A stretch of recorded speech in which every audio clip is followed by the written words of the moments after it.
ಶಾರದಾ ಶಾರದಾಂಭೋಜವದನಾ ವದನಾಂಬುಜೇ ಸರ್ವದಾ ಸರ್ವದಾಸ್ಮಾಕಂ ಸನ್ನಿಧಿಂ ಸನ್ನಿಧಿಂ ಕ್ರಿಯಾತ್.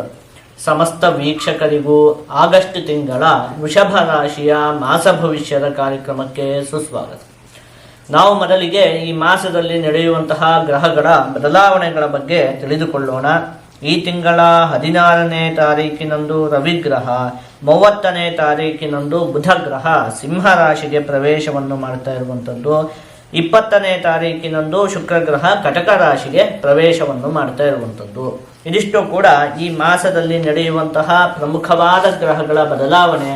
ನಾವೀಗ ಇದನ್ನೆಲ್ಲ ಆಧರಿಸಿ ಈ ಮಾಸದಲ್ಲಿ ವೃಷಭ ರಾಶಿಯವರಿಗೆ ಯಾವ ರೀತಿಯಾದಂತಹ ಫಲ ಪ್ರಾಪ್ತಿಯಾಗಲಿದೆ ಅಂತ ಹೇಳಿ ಒಂದೊಂದಾಗಿ ನೋಡ್ತಾ ಹೋಗೋಣ. ಮೊದಲನೇದಾಗಿ, ನಿಮ್ಮ ರಾಶಿಯ ಅಧಿಪತಿಯಾದಂತಹ ಶುಕ್ರಗ್ರಹ ನಿಮಗೆ ದ್ವಿತೀಯ ಭಾವದಲ್ಲಿ ಗುರುವಿನ ಜೊತೆ ಸ್ಥಿತವಾಗಿರುವಂಥದ್ದು. ಹಾಗಾಗಿ ಉತ್ತಮವಾಗಿ ಹಣಕಾಸಿನ ಆಗಮನ ಅಂತ ಹೇಳುವಂಥದ್ದು ಉಂಟಾಗುತ್ತೆ. ನೋಡಿ, ದ್ವಿತೀಯ ಭಾವ ಅಂದರೆ ಭರ್ತವ್ಯಮಖಿಲಂ ವಿತ್ತಂ ವಾಣಿ ಚಕ್ಷುಶ್ಚ ದಕ್ಷಿಣಂ ಇತ್ಯಾದಿಯಾಗಿ ನಾವು ಹೇಳಿರುವಂಥದ್ದು. ವಿತ್ತ ಅಂದರೆ ಹಣಕಾಸಿನ ಸ್ಥಾನ, ಅಲ್ಲಿ ಶುಕ್ರನ ಸ್ಥಿತಿ, ಅದು ಕೂಡ ಬೃಹಸ್ಪತಿ ಗ್ರಹದ ಜೊತೆಗೆ ಸ್ಥಿತವಾಗಿರೋದ್ರಿಂದಾಗಿ ಈ ಮಾಸದಲ್ಲಿ ನಿಮಗೆ ಅತ್ಯಂತ ಉತ್ತಮವಾಗಿ ಹಣಕಾಸಿನ ಆಗಮನ ಅಂತ ಹೇಳುವಂಥದ್ದು ಉಂಟಾಗುತ್ತೆ.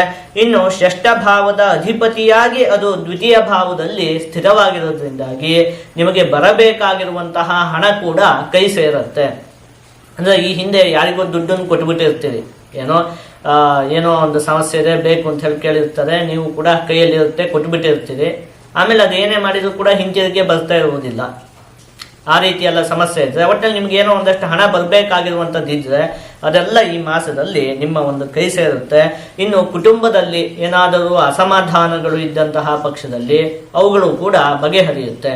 ನೋಡಿದ್ವಲ್ಲ, ದ್ವಿತೀಯ ಭಾವ ಅಂದರೆ ಕುಟುಂಬ ಸ್ಥಾನ, ಅಲ್ಲಿ ಶುಕ್ರ ಮತ್ತು ಬೃಹಸ್ಪತಿ ಗ್ರಹದ ಸ್ಥಿತಿ ಇರೋದ್ರಿಂದಾಗಿ ಸಣ್ಣ ಪುಟ್ಟ ಮನೆಯಲ್ಲೆಲ್ಲ ವೈಮನಸ್ಯಗಳು ಉಂಟಾಗಿದ್ರೆ ಅದೆಲ್ಲ ಕೂಡ ಬಗೆಹರಿಯುವುದಕ್ಕೆ ಅವಕಾಶ ಇದೆ.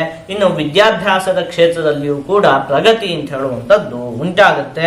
ಕಣ್ಣಿಗೆ ಸಂಬಂಧಪಟ್ಟಿರುವಂತಹ ಯಾವುದಾದರೂ ಸಮಸ್ಯೆಗಳು ಇದ್ದಂತಹ ಪಕ್ಷದಲ್ಲಿ, ಈ ಕಣ್ಣಿಗೆ ಸಂಬಂಧಪಟ್ಟಿರುವಂತಹ ಆರೋಗ್ಯದ ವಿಚಾರದಲ್ಲಿ ಏನಾದರೂ ಸಣ್ಣ ಪುಟ್ಟ ಅನಾರೋಗ್ಯದ ಸಮಸ್ಯೆಗಳು ಇದ್ದಂತಹ ಪಕ್ಷದಲ್ಲಿ ಅದೆಲ್ಲ ಕೂಡ ಬಗೆಹರಿಯುತ್ತೆ ಈ ಒಂದು ಮಾಸದಲ್ಲಿ. ಇನ್ನು ಬುಧ ಗ್ರಹ ನಿಮಗೆ ತೃತೀಯ ಭಾವದಲ್ಲಿ ಸ್ಥಿರವಾಗಿರುವಂಥದ್ದು. ಹಾಗಾಗಿ ದುಷ್ಟ ಸ್ನೇಹಿತರಿಂದ ನೀವು ಒಂದು ಸ್ವಲ್ಪ ದೂರ ಇರಬೇಕಾಗತ್ತೆ. ನೋಡಿ, ಯಾರಾದರೂ ಹೊಸ ವ್ಯಕ್ತಿಗಳನ್ನು ಪರಿಚಯ ಮಾಡ್ಕೊಳ್ಬೇಕು, ಅವ್ರ ಜೊತೆ ಸ್ನೇಹ ಮಾಡಬೇಕು ಅಂತ ಹೇಳಿ ಆದರೆ ಈ ಮಾಸದಲ್ಲಿ ನೀವೊಂದು 3-4 ಸಲ ಯೋಚನೆ ಮಾಡಬೇಕಾಗತ್ತೆ. ಒಂದಷ್ಟು ದುಷ್ಟ ಜನಗಳು ನಿಮಗೆ ಸ್ನೇಹಿತರಾಗಿ ಲಭ್ಯ ಆಗುವುದಕ್ಕೆ ಅವಕಾಶ ಇದೆ. ಅಂಥವ್ರ ಸ್ನೇಹ ಮಾಡಿದರೆ ಏನಾಗುತ್ತೆ ಹೇಳಿ, ನಿಮ್ಮ ವ್ಯಕ್ತಿತ್ವವು ಕೂಡ ನಾಳೆ ಹಾಳಾಗಿ ಹೋಗುತ್ತೆ. ಹಾಗಾಗಿ ಹೊಸ ಜನರನ್ನು ಪರಿಚಯ ಮಾಡ್ಕೊಬೇಕು, ಅವ್ರ ಜೊತೆ ಸ್ನೇಹ ಮಾಡಬೇಕು ಅಂತಿದ್ರೆ ಈ ಮಾಸದಲ್ಲಿ ನೀವು ತುಂಬ ಯೋಚನೆ ಮಾಡಬೇಕು. ದುಷ್ಟ ಸ್ನೇಹಿತರಿಂದ ಆದಷ್ಟು ನೀವು ದೂರ ಇರುವಂಥದ್ದು ಈ ಮಾಸದಲ್ಲಿ ಒಳ್ಳೆಯದು. ಇನ್ನು ಈ ಮಾಸದಲ್ಲಿ ನಿಮಗೆ ಆಗಾಗ ವೈರಾಗ್ಯ ಸ್ವಭಾವ ಅಂತ ಹೇಳುವಂಥದ್ದು ಕಾಡ್ತಾ ಇರುತ್ತೆ. ನಂಗೆ ಇದೆಲ್ಲ ಬೇಕಾ, ಯಾರಿಗಾಗಿ ನಾ ಇದನ್ನೆಲ್ಲ ಮಾಡಬೇಕು ಅಂತ ಹೇಳುವಂತಹ ಒಂದು ಕ್ಷಣಿಕ ವೈರಾಗ್ಯ, ಅವಾಗವಾಗ ಒಂದು ಸ್ವಲ್ಪ ಈ ರೀತಿಯಾದಂತಹ ವೈರಾಗ್ಯ ಸ್ವಭಾವ ಅಂತ ಹೇಳುವಂಥದ್ದು ಕಾಡ್ತಾ ಇರುತ್ತೆ. ಇನ್ನು ರವಿಗ್ರಹ ಮತ್ತು ಕೇತುಗ್ರಹ ನಿಮಗೆ ಚತುರ್ಥ ಭಾವದಲ್ಲಿ ಸ್ಥಿರವಾಗಿರುವಂಥದ್ದು.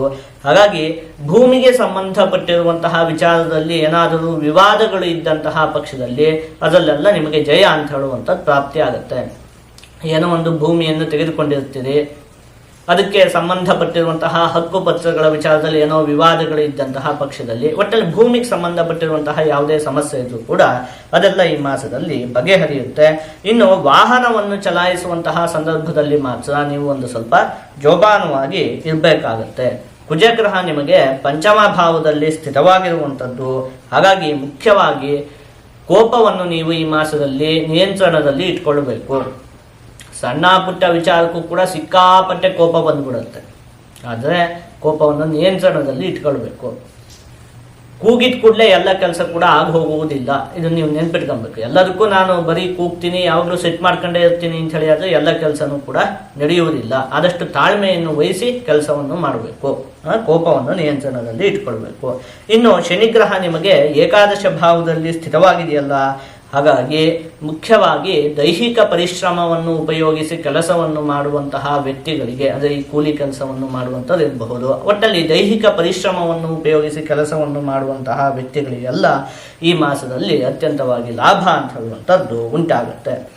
ಶುಕ್ರ ಗ್ರಹ ಮತ್ತು ಬೃಹಸ್ಪತಿ ಗ್ರಹ ಇವೆರಡು ಕೂಡ ನಿಮಗೆ ದ್ವಿತೀಯ ಭಾವದಲ್ಲಿ ಸ್ಥಿತವಾಗಿದೆಯಲ್ಲ, ಆ ಸಂದರ್ಭದಲ್ಲಿ ಜೀವಾನ್ವಿತೋ ದೈತ್ಯ ಗುರುರ್ಧನಸ್ಥೋ ನರಂ ಪ್ರಸೂತೆ ನೃಪತಿ ಪ್ರಧಾನಂ ಮಾನಾರ್ಥಶಾಸ್ತ್ರೈ ಸ್ತುತಿಶೌರ್ಯಯುಕ್ತಂ ಧರ್ಮಾಗ್ರಣೀಯಂ ವಿಜಯೈ ಸಮೇತಂ ಅಂತ ಹೇಳಿರುವಂಥದ್ದು. ಜೀವಾನ್ವಿತೋ ದೈತ್ಯ ಗುರು ಧನಸ್ಥಃ ಅಂದರೆ ಶುಕ್ರನೊಂದಿಗೆ ಕೂಡಿದಂತಹ ಬೃಹಸ್ಪತಿ ಗ್ರಹವು ದ್ವಿತೀಯ ಭಾವದಲ್ಲಿ ಇರುವಂತಹ ಸಂದರ್ಭದಲ್ಲಿ ನೃಪತಿ ಪ್ರಧಾನಂ ಅಂದರೆ ನೀವು ಮಾಡ್ತಿರುವಂತಹ ಉದ್ಯೋಗದಲ್ಲಿ ನಿಮಗೆ ಮುಂಬಡ್ತಿ ಪ್ರಮೋಷನ್ ಪ್ರಾಪ್ತಿಯಾಗುವುದಕ್ಕೆ ಅವಕಾಶ ಇರುತ್ತೆ. ಒಟ್ಟಲ್ಲಿ ನಿಮ್ಮ ಉದ್ಯೋಗದ ವಿಚಾರದಲ್ಲಿ ಒಂದಷ್ಟು ಅಭಿವೃದ್ಧಿ ಅಂತ ಹೇಳುವಂಥದ್ದು ಈ ಮಾಸದಲ್ಲಿ ಪ್ರಾಪ್ತಿಯಾಗುತ್ತೆ. ಇನ್ನು ಎಲ್ಲರಿಂದ ಒಂದಷ್ಟು ಪ್ರಶಂಸೆ ಅಂತ ಹೇಳುವಂಥದ್ದು ಸಿಗುತ್ತೆ. ನೀವೇನು ಕೆಲಸ ಮಾಡ್ತಿರ್ತೀರೋ ಆ ವಿಚಾರದಲ್ಲೂ ಆಗಿರಬಹುದು, ಒಟ್ಟಲ್ಲಿ ನಿಮಗೆ ಒಂದಷ್ಟು ಪ್ರಶಂಸೆ ಅಂತ ಹೇಳುವಂಥದ್ದು ಪ್ರಾಪ್ತಿ ಆಗುತ್ತೆ. ಆ ವ್ಯಕ್ತಿ ನೋಡೋ ಅವನು ಒಳ್ಳೆಯವನು ಅಂತ ಹೇಳಿ ಇರಬಹುದು, ಅಥವಾ ಆ ವ್ಯಕ್ತಿ ನೋಡೋ ಅವನು ತುಂಬ ಚೆನ್ನಾಗಿ ಕೆಲಸ ಮಾಡ್ತಾನೆ ಅಂತ ಹೇಳಿ ಆಗಿರಬಹುದು. ಒಟ್ಟಲ್ಲಿ ಈ ರೀತಿಯಾಗಿ ನಿಮಗೆ ಒಂದಷ್ಟು ಪ್ರಶಂಸೆ ಅಂತ ಹೇಳುವಂಥದ್ದು ಪ್ರಾಪ್ತಿ ಆಗುತ್ತೆ. ಇನ್ನು ಧರ್ಮಾಗ್ರಣಿ ಧಾರ್ಮಿಕ ವಿಚಾರಗಳಲ್ಲೆಲ್ಲ ನಿಮಗೆ ಆಸಕ್ತಿ ಅಂತ ಹೇಳುವಂಥದ್ದು ಉಂಟಾಗುತ್ತೆ. ವಿಜಯೈ ಸಮೇತಂ ಅನೇಕ ವಿಚಾರಗಳಲ್ಲಿ ನಿಮಗೆ ಜಯ ಅಂತ ಹೇಳುವಂಥದ್ದು ಈ ಮಾಸದಲ್ಲಿ ಪ್ರಾಪ್ತಿಯಾಗುತ್ತೆ. ಇನ್ನೊಂದು ವಿಚಾರ, ವಿವಾಹಕ್ಕೆ ಸಂಬಂಧಪಟ್ಟಿರುವಂತಹ ವಿಚಾರದಲ್ಲಿಯೂ ಕೂಡ ಈ ಮಾಸ ಅತ್ಯಂತ ಉತ್ತಮವಾಗಿದೆ. ಅನೇಕ ಜನ ಹುಡುಕ್ತಾ ಇರ್ತಾರೆ, ಏನು ಹುಡುಗಿನೇ ಸಿಗ್ತಾ ಇಲ್ಲ ಅಂತ ಹೇಳಿ ಹುಡುಕ್ತಾ ಇರ್ತಾರೆ. ಇನ್ನು ಹುಡುಗಿಯರು ಕೂಡ ಏನು ನಮ್ಮ ಮಗಳಿಗೊಂದು ಉತ್ತಮವಾದಂತಹ ಹುಡುಗನೇ ಸಿಗ್ತಾ ಇಲ್ಲ ಅಂತ ಹೇಳಿ ಹುಡುಕ್ತಾ ಇರ್ತಾರೆ. ಈ ರೀತಿಯಾಗಿ ವಿವಾಹದ ವಿಚಾರದಲ್ಲಿ ಒಂದಷ್ಟು ಸಮಸ್ಯೆಗಳು ಉಂಟಾಗ್ತಿರುತ್ತಲ್ಲ, ಅಂತಹ ಸಮಸ್ಯೆಗಳೆಲ್ಲ ಈ ಮಾಸದಲ್ಲಿ ಬಗೆಹರಿಯುವುದಕ್ಕೆ ಅವಕಾಶ ಇದೆ. ಅಂದರೆ ವೈವಾಹಿಕ ವಿಚಾರಗಳಿಗೂ ಕೂಡ ಈ ಮಾಸ ಅತ್ಯಂತ ಉತ್ತಮವಾಗಿದೆ. ಆದಷ್ಟು ನೀವು ಈ ಮಾಸದಲ್ಲಿ ಸುಬ್ರಹ್ಮಣ್ಯ ಸ್ವಾಮಿಯ ಆರಾಧನೆಯನ್ನು ಮಾಡಬೇಕು. ನೀವು ಹೀಗೆ ಮಾಡುವುದರಿಂದ ನಿಮಗೆ ಯಾವುದೇ ಅಶುಭ ಫಲ ಅಂತ ಹೇಳುವಂಥದ್ದು ಪ್ರಾಪ್ತಿಯಾಗುವುದಿಲ್ಲ, ಮತ್ತು ಎಲ್ಲ ಶುಭ ಫಲಗಳು ಕೂಡ ಸಂಪೂರ್ಣವಾಗಿ ಪ್ರಾಪ್ತಿಯಾಗುತ್ತೆ.